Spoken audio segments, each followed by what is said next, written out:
In a world lit by candlelight and guided by handwritten letters, the 1800s gave rise to an era of refinement, restraint, and romance.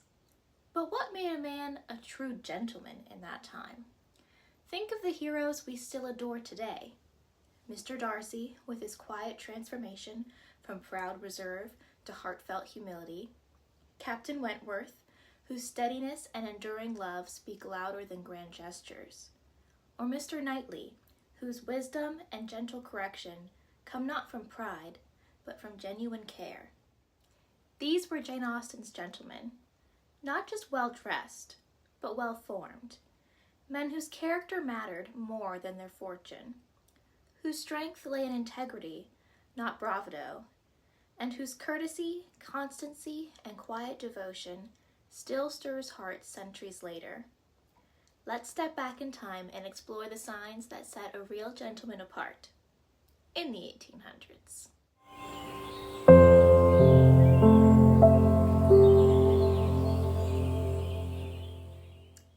In the 19th century, the word gentleman meant far more than wealth or birthright.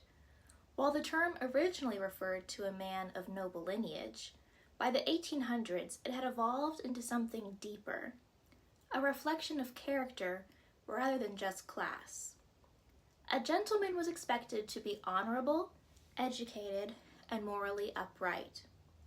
He was defined not only by how he carried himself in society, but by how he treated others, particularly women, the elderly, and the less fortunate. Books of etiquette served as manuals for cultivating gentlemanly conduct, emphasizing restraint, modesty, and virtue. To be a gentleman was not just to appear refined, it was to be refined, inside and out. A true gentleman in the 1800s took pride in his appearance, not out of vanity, but as a mark of respect for himself and others. Pressed coats, polished boots, and a well-tied cravat were his daily uniform. His words were measured, never vulgar. He spoke with clarity and courtesy, never interrupting and always listening. A true gentleman understood that conversation was an art form, meant to uplift, not impress. He rose when a lady entered the room. He offered her his arm when crossing the street. He opened doors, pulled out chairs, and would never sit until she was comfortably seated. To him, chivalry wasn't a gesture, it was a duty. When a gentleman courted a lady, he did so with sincerity. His intentions were clear. Love letters were penned with care, full of honor, admiration, and often poetry. In Austen's world, a love letter could change the course of a life, as it did for Anne Elliot when Captain Wentworth's ink bared a heart that had never stopped hoping. So too, a 19th century gentleman expressed devotion through words that were weighty, never casual, and never careless. He was brave, not brash.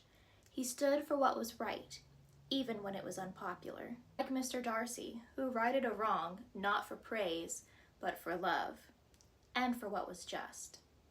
Though he might be accomplished in business, letters, or the battlefield, a true gentleman was never boastful.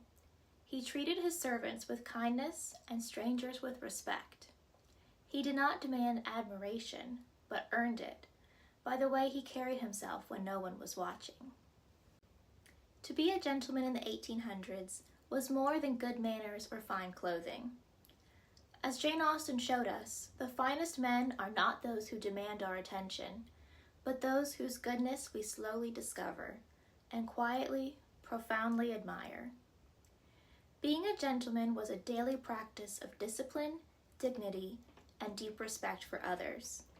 And while the world has changed, the essence of true gentlemanliness, honor, courtesy, and quiet strength remains timeless. Until next time, stay inspired.